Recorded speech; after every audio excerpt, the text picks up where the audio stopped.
अज्ञान तिमिरान्धस्य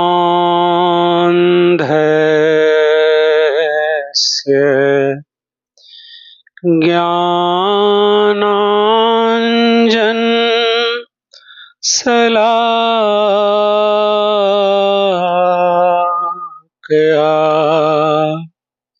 चक्षुरुन्मीलितं येन तस्मै श्री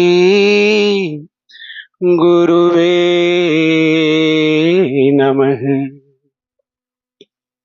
अज्ञानता के अंधेरे से बंद पड़ी मेरी आंखों को जिन्होंने ज्ञान की काजल तीली लगाकर खोल दी है, ऐसे समर्थ गुरु के चरणों में मैं प्रथम वंदना करता हूँ। स्नेहमयी, त्यागमयी, करुणामयी पूज्य माता जी, जिनके स्नेह सिंचित आंचल से इस देव चेतना धर्म की वाटिका में ज्ञान के पौधे लहलहाते नजर आ रहे हैं, ऐसे मां के चरणों में कोटिशः नमन है। श्रद्धेय आचार्य पूजनीय भाई साहब के चरणों में भी सादर बंदन है और हमारे पंक्ति में बैठे हुए दिव्य चेतना के नवस्तंभ शिक्षक वृंद, पूज्य दीदी जी, आप सबों को सादर बंदन है। तमाम दूर दूर से आए हुए श्रद्धालु भक्तजन, विद्वत जन, माताओं, बहनों और राष्ट्रीय चेतना के उद्गार बच्चों, मैं आप सबों को अपनी ओर से, दिव्य चेतना परिवार की ओर से हार्दिक स्वागत करता हूं, वंदन करता हूं, अभिनंदन करता हूं। जब भी कभी मैं आप सबों से रूबरू हुआ हूं तो मैं आप लोगों के सामने इस बात को रखा हूं कि जिस महफिल में आप बैठे हुए हैं, जिस दरबार में आप बैठे हुए हैं, यह दरबार सामान्य दरबार नहीं है। अगर कहें कि यह विश्व का उच्च कोटि का दरबार है और विश्व में अपना एक स्थान रखता है, तो इसमें कोई अतिशयोक्ति नहीं। कई एक बार मैं आप सबों से कहा कि इस संसार में जितने धर्म ग्रंथ हैं, उन सारे धर्म ग्रंथों को उलटकर आप देखें, तब आपको पता चलेगा कि वास्तव में जिनकी सिद्धि दिवस के अवसर पर हम सब बैठे हैं, कितने महा आत्मा थे, कितनी उनकी ऊंचाई थी इस ब्रह्म विद्या के मामले में। जिस विद्या को पाने के लिए बड़े बड़े ऋषि मुनि न जाने सैकड़ों वर्ष, हजारों वर्ष भटक भटक के अपने जीवन का अंत कर दिया, लेकिन इस अमूल्य निधि को नहीं पाया। और हमारे गुरु महाराज साहब ने अपनी कठोरतम साधना से यह जो दिव्य चेतना का अनूठा फल हम लोगों के सामने परोसा है, और इस फल को जब हम सब चखते हैं तब पता चलता है कि वास्तव में सचमुच में हमारे गुरु महाराज साहब कितने उच्च कोटि के संत थे। अफसोस इस बात की है कि दिव्य चेतना सत्संग में बैठने वाला 99% व्यक्ति भी अभी इस बात को, इस रहस्य को समझ नहीं पाया कि वास्तव में दिव्य चेतना सत्संग आपको क्या देता है, क्या मिलता है इस सत्संग से, नहीं समझ पाया। अगर संतों की परंपरा की ओर हम चलें तो एक संत हुए हैं पलटू दास जी, और यह कबीर दास के समकालीन हुए। और जब इनके पदों को आप देखेंगे तो बिल्कुल आपको आश्चर्य लगेगा कि यह तो हूबहू कबीर दास जी की ही साखे से मिलता जुलता है। और उन्होंने जो अद्भुत बातें कही, उन सारी बातों को जब हम छानबीन करते हैं, उनके अर्थों पर जब ध्यान देते हैं, तो बिल्कुल स्पष्ट हो जाता है कि हमारे गुरु महाराज साहब सचमुच अद्भुत संत थे। चलें जरा सा देखें पलटू साहब के उस शब्द की तरफ, ताकि हमारे गुरु महाराज साहब की महानता पूरी तरह लक्षित हो जाए। पलटू साहब कहते हैं, नाव मिली केवट नहीं, कैसे उतरे पार, कैसे उतरे पार, पथिक विश्वास न आवे, पथिक विश्वास न आवे, लगे नहीं बैराग यार, कैसे के आवे, धरे नहीं मन में ज्ञान, नहीं सत्संगति रहनी, नहीं सत्संगति रहनी, बात करे नहीं कान, प्रीत बिन जैसे रहनी, प्रीत बिन जैसे रहनी, झूठी डगमगी संत को बचन न माने, झूठी डगमगी संत को बचन न माने, करे नहीं ध्यान, मूर्ख तजे विवेक, चतुर अपने को जाने, मूर्ख तजे विवेक, चतुर अपने को जाने, पलटू कहते शब्द का करता नहीं विचार, नाव मिली केवट नहीं, कैसे उतरे पार, कैसे उतरे पार, पथिक तू कैसे उतरे पार।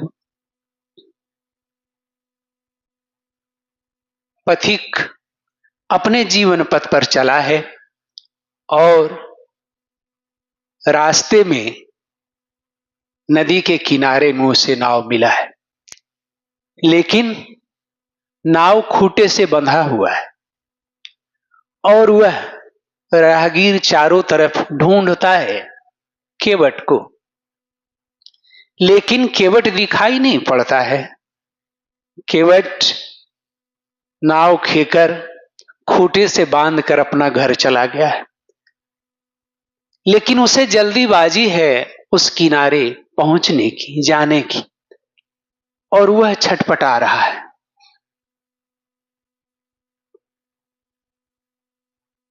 वह छटपटाहट, वह बेचैनी उसे इतना उद्वेलित कर रहा है कि उसे समझ में ही नहीं आ रहा है कि कैसे हम उस किनारे जाएं। नाव जड़ है और पार करने वाला चेतन होता है, तो चेतन के जब हाथों को देखता, उसके चेहरे को देखता, तब तो उसे विश्वास हो जाता कि वास्तव में यह नाविक ही मुझे पार कर सकता है, लेकिन वहां तो केवल नाव है, इसलिए उसे विश्वास नहीं हो रहा है। उसे इस बात का भान हो ही नहीं रहा है, इसलिए वह छटपटा रहा है। लेकिन उस नाव की तरह यदि हम सब हट कर देखें तो इस भव सागर रूपी नाव में हम सब भी तो है, सवार हैं। लेकिन यदि कोई समर्थ गुरु नहीं मिलता है तो भव सागर कैसे पार किया जा सकता है? कैसे उस किनारे? कोई तो ऐसा जानकार होना चाहिए जिसे उस किनारे की जानकारी हो।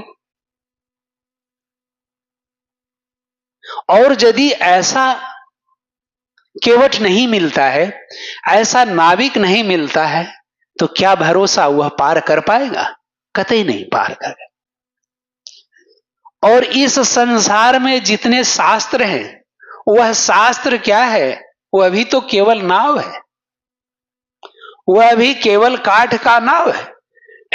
आप उसे जितना भी पढ़ते चले, गुनते चले, लेकिन क्या कोई भी व्यक्ति उस शास्त्र को पढ़कर उसके अर्थ को जानकर भव सागर पार कर जाएगा? भव सागर पार नहीं कर सकता है। अब आप समझ सकते हैं कि वास्तव में पलटू दास जी का इस संसार के लोगों से किस तरफ इशारा है। इशारा यदि है उनका तो केवल एक सदगुरु की तरफ है। सदगुरु की तरफ ही इशारा कर रहे हैं कि तुम अपने जीवन में ऐसे गुरु का बांह पकड़ लो, उनका हाथ पकड़ लो जो उन दोनों किनारों से रूबरू हुआ, दोनों किनारों को जानता है। और हमारा पूरा समाज, पूरा परिवार कहां उलझा हुआ है? तो उस नाव में उलझा हुआ है, उन शास्त्रों में उलझा हुआ है, या तीर्थों में उलझा हुआ है। लगे नहीं बैराग यार पार कैसे को पावे।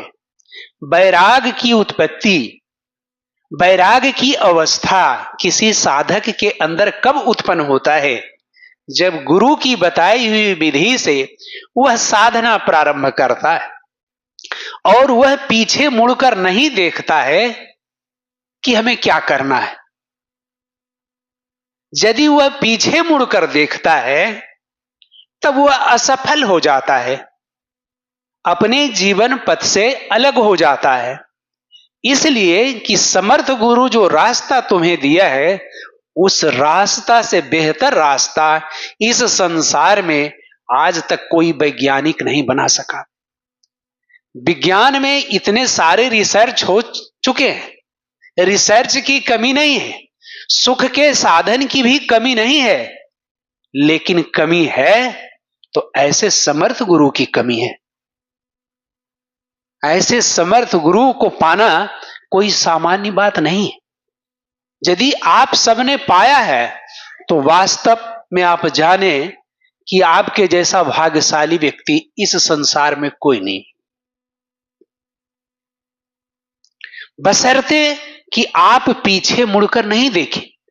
साधना आपकी जैसे जैसे आगे बढ़ेगी, धीरे धीरे आपके अंदर वैराग्य आने लगेगा। और वह वैराग्य कैसा होगा?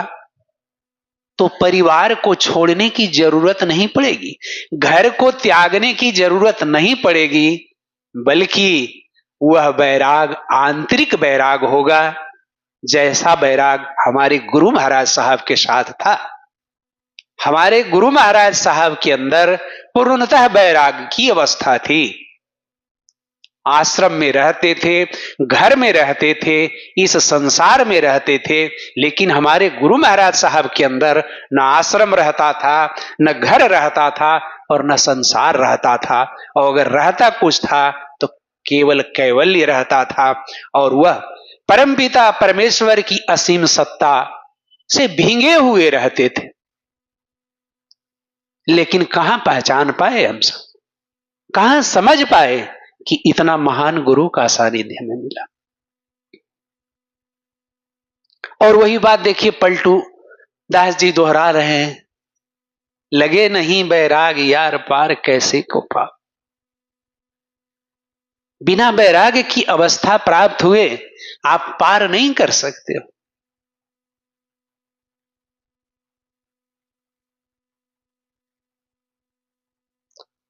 और गुरु जो आपको ज्ञान देता है, ज्ञान की जो बातें बताता है, वह संसार में सबसे बेशकीमती ज्ञान है। वह ज्ञान आपको धर्म शास्त्रों में नहीं मिलता है, कहीं नहीं है। क्यों नहीं मिलता है? इसलिए नहीं मिलता है कि धर्म शास्त्र लिखने वाला व्यक्ति तो कोई जरूरी नहीं है कि इस अवस्था से लिखा है।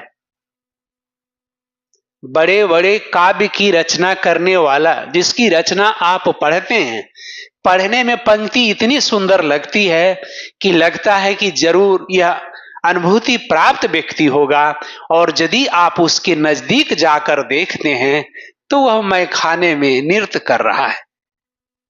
यह है शास्त्र की रचना।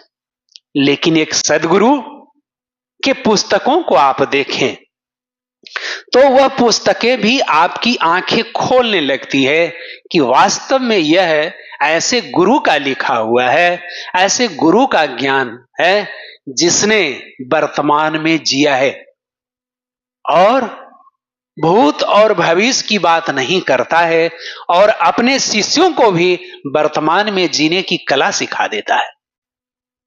यही अंतर है शास्त्र को पढ़ने में और गुरु के सानिध्य में बैठने में, ये अंतर है।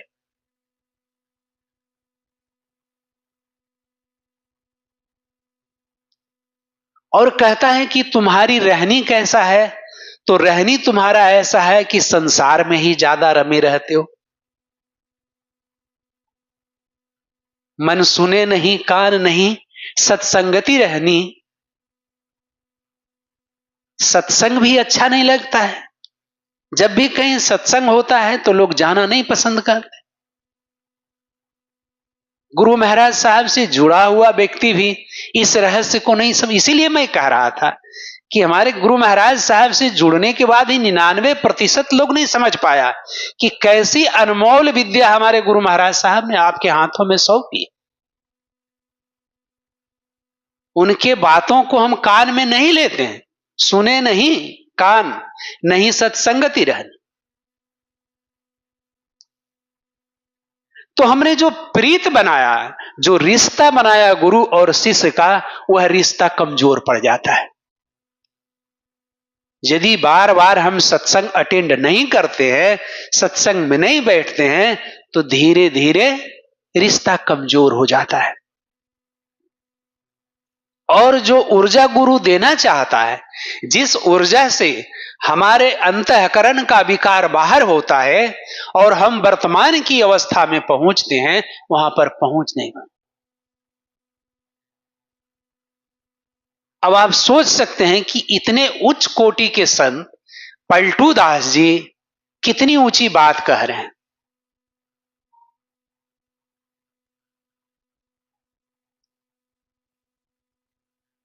और व्यक्ति जब अपने मन से चलता है तो वह डगमगा जाता है। गुरु से जुड़ने के बाद भी वह सोचता है कि यह रास्ता अच्छा है कि नहीं, इससे दूसरा रास्ता हो सकता है बढ़िया। ऐसे भी साधक मुझे मिले हैं जो कि हमारे गुरु महाराज साहब के रास्ते को छोड़कर दूसरा रास्ता पर चला गया है, और दूसरा रास्ता पर चला जाने के बाद वह बहुत ऊंची ऊंची बात बता रहा था और मैं मन ही मन मुस्कुरा रहा था। अब आप पूछ सकते हैं कि आपके मुस्कुराने का कारण क्या था? तो वह जो साधक भागा, वह जो गया, वह चमत्कार को लिया है। चमत्कार पर नमस्कार करने के लिए चला गया। लेकिन दिव्य चेतना सत्संग में बैठना और जुड़ना ही संसार में सबसे बड़ा चमत्कार है। इससे बड़ा चमत्कार विश्व में किसी के पास नहीं है, कहीं नहीं है। इसीलिए मैं आप लोगों से कहता हूं, या जहां जाता हूं वहां कहता हूं कि आना है तो आके देख लो, और यदि किसी को आजमाना है तो आजमा के देख लो कि हमारा दिव्य चेतना क्या है, कैसी अद्भुत दौलत है। अभी कुछ दिन पहले आपका प्रोग्राम 28 ये फरवरी और 1 मार्च को पचाड़ा में हुआ था। 3 सीटिंग का प्रोग्राम था और गुरु महाराज साहब की कृपा इतनी अद्भुत थी कि जो व्यक्ति पहली बार बैठा था वह बोलने की अवस्था में नहीं था और जब उससे कोई अनजान व्यक्ति पूछ रहा था कि सत्संग में बैठे तो आप क्या देखे बताइए, तो वह उस रोज कुछ जवाब नहीं दिया, इसलिए कि वह इतना भींग रहा था, इतना आंसू था उसके आंखों में, कुछ नहीं कह सका। और बाद में जब होश हवास कुछ आया है तब वह व्यक्ति क्या जवाब देता है। वह व्यक्ति कहता है कि हम बोलने की अवस्था में नहीं थे, हम सत्संग में पहली बार ऐसी चीज देखे जो कि लगा कि हमारे मन के सारे विकारों को कोई खींच रहा है और मैं आनंद की अवस्था में डूब रहा हूं।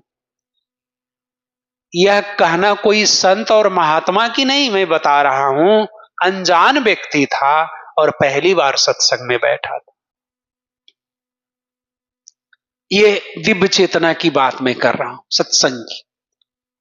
और जब सत्संग समाप्त हुआ, भाई साहब पूज्य माता जी वहां से लौट आई और तुरंत होली का पर्व प्रारंभ हुआ। तो होली के दिन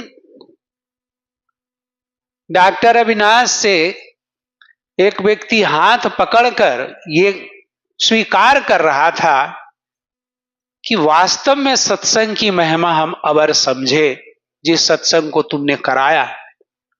तो यह प्रश्न किया कि अच्छा ये बताइए कि हमारा सत्संग आपको क्या दिया, आपको क्या मिला इस सत्संग से। वह व्यक्ति का जवाब आप सुने। उस व्यक्ति ने कहा कि हमारा उम्र 70 वर्ष का है और 70 वर्ष की उम्र में आज तक जब भी होली का त्योहार तुम्हारे गांव में हुआ है, बिना 5 वो के माथा फटले कोई उपाय नहीं हो। कम से कम 5 आदमी के माथा जरूर फटल। और अवर तो ऐसा प्रभाव है सत्संग के, ऐसा प्रभाव है कि कहीं कोई कुछ बोलने के लिए नहीं तैयार है और सब मगन है। तब इसने बताया कि हां यही सत्संग का प्रभाव, समर्थ गुरु के सत्संग का यही नजारा होता है, यही नजारा होता है और यही देता है जो कि एक साधारण से साधारण व्यक्ति भी उसे समझ सकता है, उसे अनुभव कर सकता है। लेकिन अफसोस इस बात की है कि गुरु महाराज साहब से जुड़ने वाला व्यक्ति ही अच्छी तरह से इसे नहीं समझ सका। अगर अच्छी तरह से इसे समझ जाता तो इसमें कोई दो मत नहीं कि हमारा सत्संग सबसे आगे होता, सबसे आगे होता, इसमें दो मत। तो मैं चूंकि पलटू साहब के पदों को इसलिए लेकर आया कि मैं बताना चाहता हूं आप लोगों को कि वास्तव में आप सब कितने महान गुरु से जुड़े, कितने उच्च कोटि के महात्मा थे हमारे गुरु महाराज साहब।